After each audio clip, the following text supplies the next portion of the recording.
Bonsoir à tous, bienvenue. Depuis hier, les experts du monde postal sont réunis en Côte d'Ivoire. 192 pays membres de l'Union postale universelle, plus de 600 délégués présents.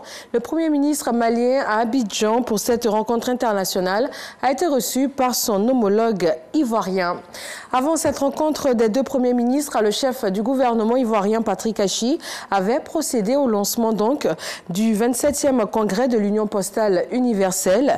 Il y a représenté le président Alassane Ouattara et depuis, les représentants des différents pays travaillent en plénière sur les nouvelles stratégies qui vont relancer les activités de la Poste dans tous les pays du monde entier.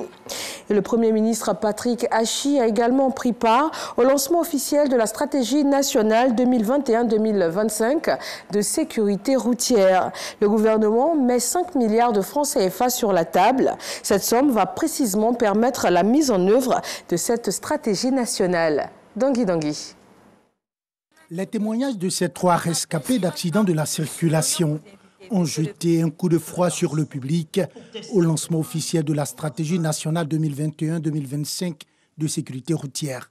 Moi, j'étais devant la porte et une voiture a laissé la route, puis venue me percuter la jambe gauche. Puis je me suis évanouie. Quand je me suis réveillée, j'étais à l'hôpital et j'ai constaté que j'avais déjà amputé ma jambe gauche.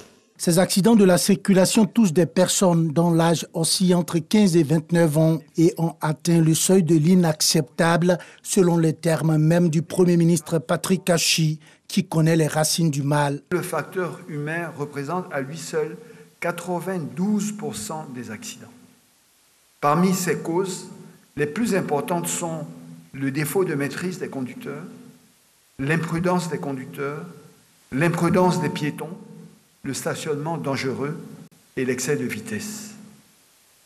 L'autre cause principale est la défaillance mécanique des véhicules, mais après les mesures vigoureuses qui ont été prises sur les importations de véhicules, elles ne représentent aujourd'hui ces défaillances mécaniques que 6% des accidents. Stabiliser le phénomène des accidents de la circulation, puis inverser sa tendance à l'augmentation en l'espace d'une année, c'est le cap que s'est fixé le gouvernement avec une enveloppe de 5 milliards de francs CFA. Le gouvernement a mis en œuvre des ressources nécessaires pour que le ministère des Transports puisse équiper les acteurs concernés, les policiers, les gendarmes, de moyens, de technologies développées, comme non seulement la vidéosurveillance, mais également, vous l'avez vu là, des équipements radars, un système informatique qui est connecté à tout ça pour faire de la vidéo-verbalisation et de faire le contrôle. Bien sûr, cela doit s'achever par quelque chose, c'est la sanction. Le chef du gouvernement a visité les stands des structures engagées dans la lutte contre les accidents de la circulation. Il a ensuite procédé à la remise de matériel roulant et de surveillance aux agents en charge de la mise en œuvre de cette stratégie nationale 2021-2025 de sécurité routière. Le Premier ministre Patrick Achi était donc à cette cérémonie officielle.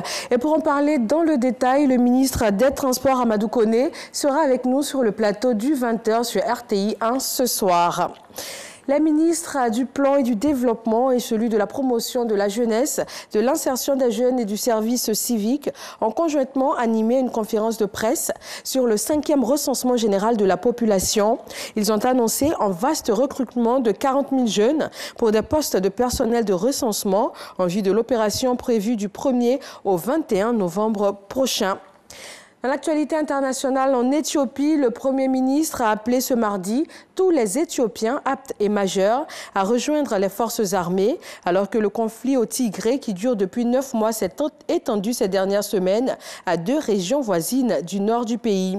Selon lui, c'est maintenant le moment pour tous les Éthiopiens de rejoindre les forces de défense, les forces spéciales et les milices de montrer leur patriotisme. Dès demain 11 octobre, l'Allemagne va mettre un terme à la gratuité des tests de dépistage de Covid-19. Il s'agit pour le pays de relancer la campagne de vaccination qui a du mal à décoller. La gratuité des tests va toutefois rester en vigueur pour les personnes ne pouvant pas se faire vacciner pour des raisons médicales, pour les femmes enceintes ou les enfants, selon le texte adopté lors de la réunion entre Angela Merkel et les 16 chefs de gouvernement régionaux. Et puis en football, Lionel Messi fait son entrée au PSG. Attendu à Paris depuis dimanche, il est arrivé ce mardi dans l'après-midi. La star du ballon rond devrait maintenant passer une visite médicale avant de paraffer son contrat. Et une conférence de presse aura lieu demain. Voilà, merci de rester avec nous sur RTI 1. Je vous retrouve à 20h.